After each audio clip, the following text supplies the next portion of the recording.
你们知道吗？有一部剧，两个主演明明是第一次合作，却在短短几个月里把一个人一辈子的爱情都演完了。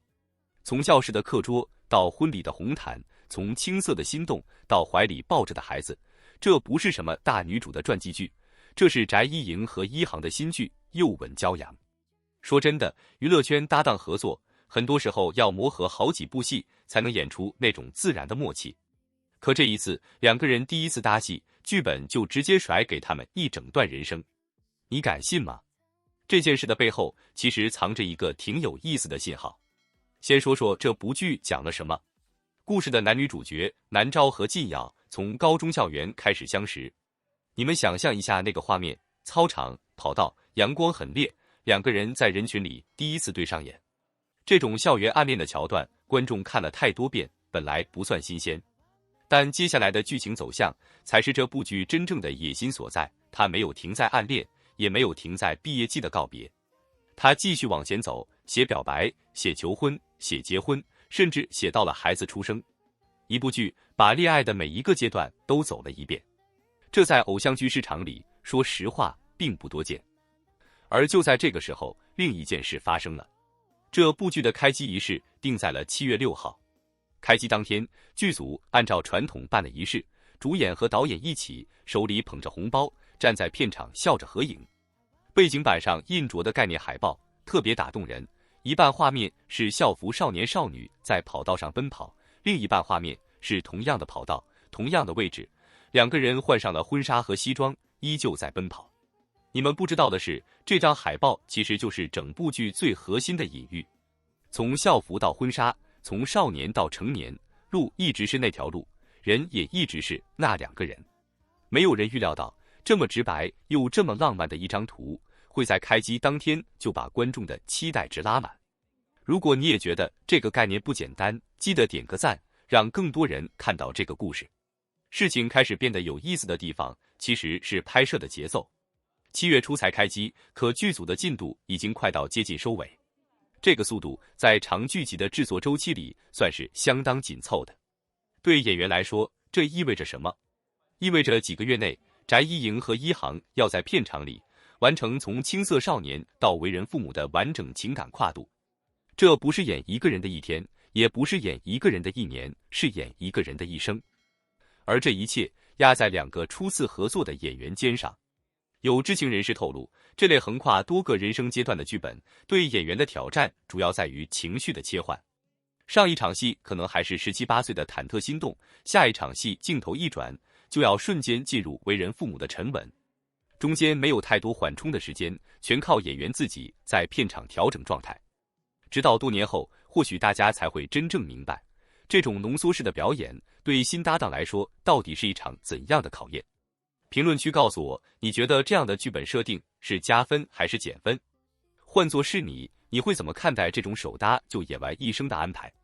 有人觉得这样的设定太冒险，两个还没有磨合过的演员要在有限的时间里演出跨越10几年甚至更长的情感变化，观众很容易看出生硬。但也有人觉得，正是因为没有过往合作的包袱，两个人才能带着最新鲜的状态去诠释这段关系里每一个阶段的心动。从目前流出的开机物料来看，这对新搭档的状态至少在镜头前是松弛又自然的。红包在手里，笑容也很真实，没有那种刻意摆拍的生硬感。而对于喜欢磕 CP 的观众来说，这种手搭全糖的组合本身就自带一种期待感，因为你完全不知道两个从没合作过的人会碰撞出什么样的化学反应。这种未知恰恰是最让人上头的地方。现在剧组已经进入了拍摄的后半程，杀青的日子应该不会太远了。这件事的背后，其实也折射出这2年偶像剧市场的一个变化。越来越多的剧集不再满足于只讲恋爱的开始，而是愿意把镜头拉长，去讲一段感情走到最后的样子。观众对甜宠剧的期待，也从有没有心动，慢慢变成了这份心动能不能走到最后。又吻骄阳选择用一部剧讲完一整段人生，某种程度上也是在回应这种观众心理的变化。说到这里，几个点值得我们记住。第一，这是翟一莹和一航的首次合作，却承担了跨度极大的角色演绎，这本身就是一场值得关注的考验。第二，开机到接近杀青的速度很快，说明整个剧组的拍摄效率相当高。第三，也是最打动人的一点，那张概念海报里，校服和婚纱走在同一条跑道上，这个画面或许就是这部剧留给观众最深的第一印象。一段感情究竟能不能从少年一路走到白头，大概是每个人心里都曾悄悄幻想过的问题。我们喜欢看爱情故事，不只是因为浪漫，更因为我们始终相信，在这个变化太快的世界里，总会有一种感情可以抵挡时间，可以跨越成长，也可以陪伴彼此走过人生最漫长的岁月。而这一次，两位第一次合作的演员选择用他们的表演去回答这个问题。或许他们并没有刻意去塑造所谓最甜的情侣，也没有用夸张的肢体接触去制造心动，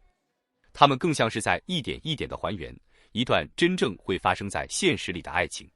从少年时期的青涩懵懂，到成年后的坚定守护，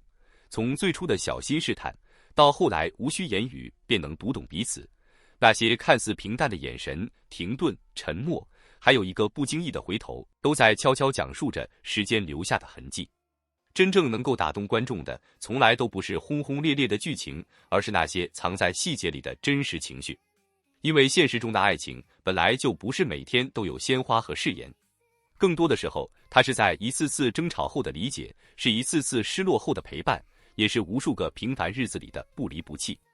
当两位演员能够把这些细腻的情感自然地呈现出来，观众看到的就不只是角色，而是一段仿佛真实存在的人生。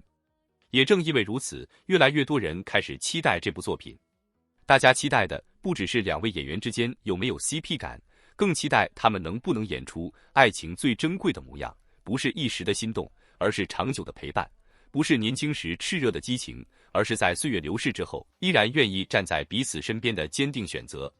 当然，故事最终会走向哪里，他们饰演的人物能否真的携手走到白头，现在还没有人知道。真正的答案只能等到剧集播出之后，由观众亲自去见证、去感受。但至少此时此刻，有一点已经可以确定：一段关于成长、陪伴与深爱的故事，已经悄悄埋下了种子；一份关于从少年到白头的期待，也已经在无数观众心中慢慢生根发芽。或许这正是一部优秀爱情作品最大的魅力，它让我们期待的不只是结局，而是在追随故事的过程中，再一次相信爱情，再一次相信陪伴，也再一次相信，总会有人愿意与你一起，从青春年少走向满头白发。至于这份期待最终会不会成为惊喜，就让时间给我们答案吧。我们下期见。